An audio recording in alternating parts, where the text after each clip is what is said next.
And for more on the budget, I was joined earlier this morning in the studio by the Assistant Treasurer Josh Frydenberg.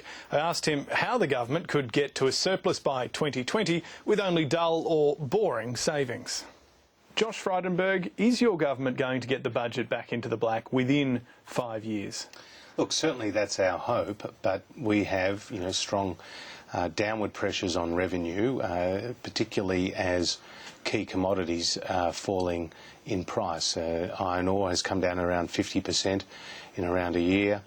Coal is down about 30%, gas is down about 50%, wheat is down 20%, and as you know, the Treasurer wrote down the revenue projections in last year's mid-year economic and fiscal outlook by around $32 billion. So is it a realistic hope, though? Because it seems the Prime Minister told the party room yesterday that there still would be a surplus by about 2020. Look, I'm not going to go into the details of the party room discussions other than to say we're very focused on spending restraint. We've been successful to date.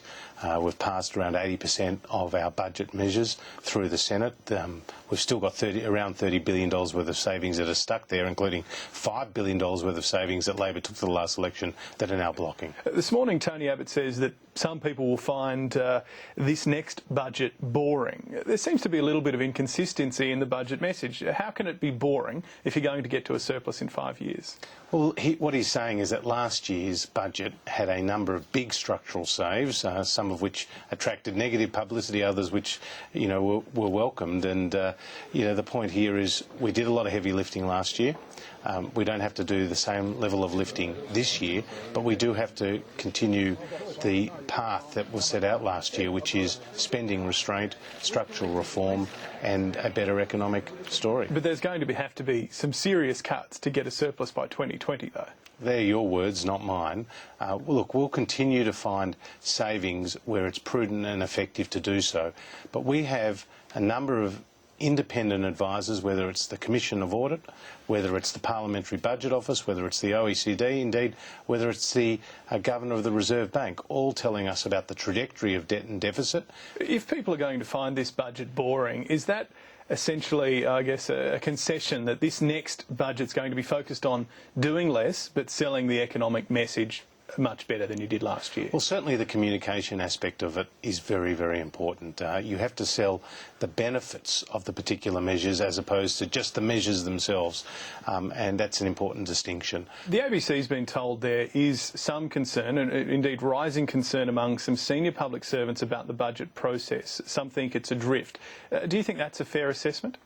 No, I don't think so at all. We're having an ERC meeting today, Expenditure Review Committee meeting today. We've been locked in those meetings, which have been very productive in recent weeks. On to another issue that's close to your portfolio. You want to roll back tax disclosure laws because you fear rich people might be targeted. What exactly are you worried about? Well, look, this issue has been discussed in the media and we'll have more to say about it in due course. But essentially, Labor passed laws when they were in government, which meant that individual private companies that had an income of $100 million or more would have their tax payable and their tax income and their total income all published publicly. Now, that information is already in the hands of the Australian Tax Office, but we don't see necessarily what is the benefit of publishing that information publicly, because it could lead to personal risk for individuals and also commercial risk. So essentially you're saying kidnapping, is that really a risk in a country like Australia? You're worried these people will be targeted for extortion? Well, look, I think there are some legitimate security concerns. If people's private details about their income and their taxes is published publicly. It's very different when you're talking about Australian-owned private companies compared to multinationals, which I agree can benefit from greater transparency. Josh Frydenberg, thanks very much for joining us. Nice to be with you, James.